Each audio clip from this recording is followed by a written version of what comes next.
Dunia usaha selalu bergerak seiring dengan kemajuan teknologi. Begitu juga dengan Pegadaian, selalu adaptif terhadap perkembangan zaman dan teknologi dari masa ke masa.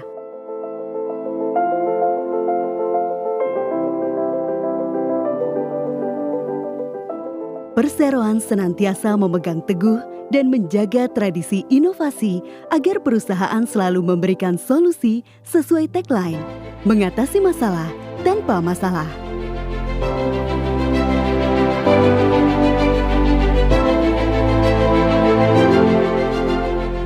Perkembangan teknologi informasi di era ekonomi digital memacu kami untuk terus berinovasi dan mempertahankan eksistensi bisnis agar selalu tumbuh secara berkelanjutan.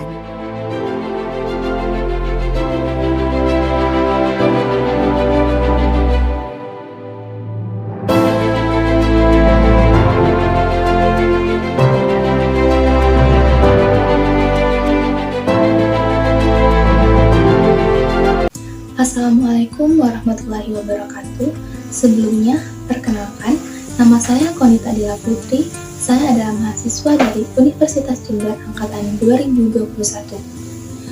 Video ini saya buat untuk memenuhi nilai mata kuliah Bank dan Lembaga Keuangan Bank dengan dosen pengampu Bapak Dr. Andes Marmono Singgi, MSI.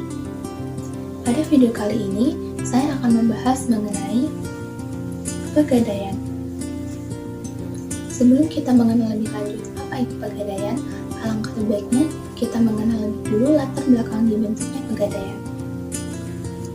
Pegadaian adalah lembaga yang memberikan kredit kepada masyarakat dengan syarat menggadaikan barang, bergerak, ataupun bernilai yang dimilikinya. Misal, saat seseorang sedang membutuhkan dana, maka ia akan menggadaikan barang berharga yang dimilikinya untuk digantikan sementara dengan uang yang nilainya 80 hingga 85% dari harga barang yang ia gadaikan. Pegadaian dibentuk untuk memberikan manfaat lebih pada masyarakat dalam bentuk lembaga keuangan bukan bank. Beberapa latar belakang dibentuknya Pegadaian adalah yang pertama, mencegah ijon atau rentenir dan pinjaman tidak wajar lainnya yang diterapkan oleh pihak rentenir pada rakyat lemah. Yang kedua, meningkatkan kesejahteraan rakyat kecil dengan memberikan kemudahan dalam memperoleh pinjaman. Yang ketiga, mendorong program pemerintah di bidang ekonomi dan pembangunan nasional melalui penyaluran pinjaman dengan hukum gadai. Dan yang keempat, memberikan kredit pada masyarakat yang berpenghasilan tetap. Selanjutnya adalah dasar hukum Pegadaian.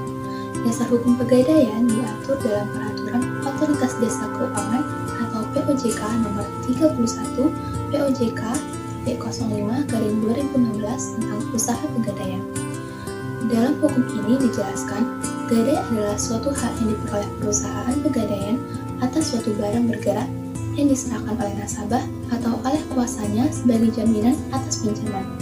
Dasar hukum gadai di Indonesia juga tertuang dalam Kitab Undang-Undang Hukum Perdata, yakni dalam pasal 1150 sampai dengan 1160, yang dimana masing-masing pasal tersebut mengatur mengenai pemberian gadai, hak gadai, kewajiban gadai, larangan memiliki barang gadai oleh penerima gadai, hingga penjualan barang gadaian yang tidak bisa ditebus atau dengan kata lain kita sebut dengan lelang. Sedangkan pengertian dari perusahaan umum Pegadaian sendiri adalah satu-satunya badan usaha di Indonesia yang secara resmi mempunyai izin untuk melaksanakan kegiatan kelembagaan keuangan berupa pembiayaan dalam bentuk penyaluran dana ke masyarakat atas dasar hukum gadai yang sudah dijelaskan tadi. Selanjutnya adalah sumber dana. Pastinya kita ingin tahu bukan dari mana saja dana yang didapatkan oleh Pegadaian? Baik, di sini saya akan sedikit menjelaskan sumber dana dari Pegadaian. Yang pertama, pinjaman jangka pendek dari perbankan. Jadi sekitar 80% dari total dana jangka pendek dalam bentuk pinjaman ini berasal dari perbankan. Yang kedua, pinjaman jangka pendek dari pihak lain. Pinjaman dalam jangka pendek ini didapatkan dari hutang kepada nasabah, hutang kepada rekanan, hutang pajak, dan lain-lain. Lalu yang ketiga, penerbitan obligasi. Jadi, pada tahun 1993 dan 1994, Perum Pegadaian pernah menerbitkan obligasi untuk menghimpun atau memperoleh dana, masing-masing menggunakan jangka waktu 5 tahun.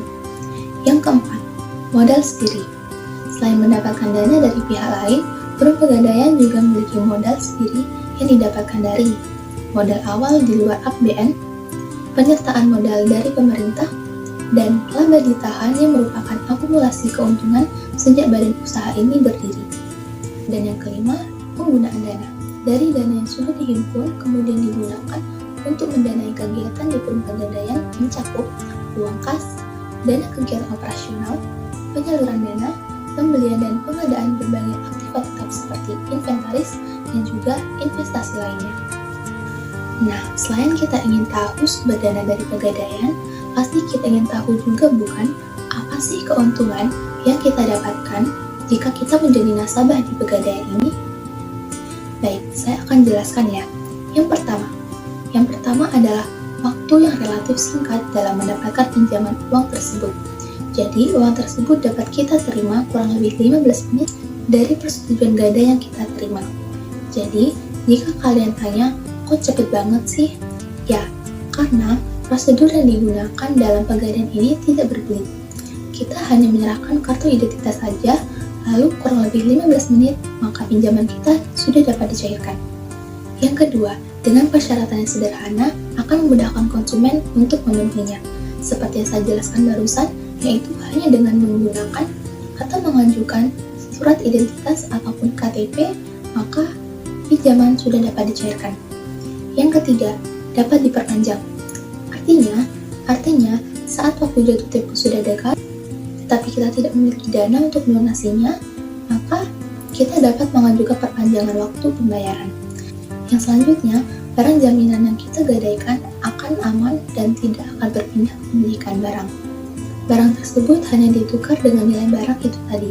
Tetapi, jika kita tidak bisa melunasi pinjaman beserta bunganya, maka barang kita akan menjadi hak milik Pegadaian dan nantinya akan dilelang untuk menutupi kekurangan yang tidak bisa kita lunasi. Dan yang terakhir, pihak Pegadaian tidak akan mempermasalahkan untuk apa kita meminjam uang tersebut, atau dengan kata lain, akan digunakan untuk apa uang yang telah kita pinjam dari perumahan Pegadaian tersebut. Nah, setelah saya jelaskan beberapa poin penting yang harus kita ketahui tentang Pegadaian, di sini saya juga akan menjelaskan beberapa produk atau unit layanan pembiayaan yang disediakan oleh Pegadaian. Yang pertama, kredit cepat aman atau KCA. Itu diberikan kepada semua golongan nasabah. Yang kedua, Kresida, kredit pinjaman angsuran bulanan yang diberikan kepada UMKM. Yang ketiga, Kreasi, kredit dengan angsuran bulanan yang diberikan kepada UKM. Yang keempat, kredit perumahan swadaya atau Kremada yang diberikan kepada masyarakat berpenghasilan rendah atau MBR. Yang kelima, kredit serbaguna atau Kresna yang diberikan kepada pegawai atau karyawan. Yang keenam, kredit kabung, yaitu diperuntukkan bagi pegawai atau karyawan suatu instansi yang telah memiliki penghasilan tetap. Yang ketujuh, Krista atau kredit usaha rumah tangga yang diberikan oleh Perum Pegadaian kepada usaha rumah tangga yang sangat mikro. Yang kedelapan adalah Rahan, yaitu pemberian pinjaman secara syariah dengan syarat gadai yang diberikan ke seluruh golongan nasabah. Yang kesembilan adalah Arum, yaitu pembiayaan syariah untuk pengembangan usaha mikro kecil dan menengah atau UMKM dengan jaminan BPKB kendaraan bermotor. Dan yang terakhir adalah Amanah, yaitu pemberian pinjaman dengan prinsip syariah kepada pengusaha mikro atau kecil, karyawan, serta profesional. Jadi, kesimpulan pada materi Pegadaian kali ini adalah gadai adalah jenis usaha pemberian pinjaman dengan jaminan barang gadai, sedangkan Pegadaian adalah nama sebuah perusahaan BUMN yang bergerak di bidang usaha gadai. Dan kelebihan dari Pegadaian adalah waktu yang relatif singkat, persyaratan yang sangat sederhana, dapat diperpanjang, aman, dan pihak Pegadaian tidak akan mempermasalahkan akan digunakan untuk apa uang yang telah kita pinjam. Cukup itu saja yang dapat saya sampaikan mengenai materi Pegadaian. Kurang lebihnya saya mohon maaf. Wassalamualaikum warahmatullahi wabarakatuh.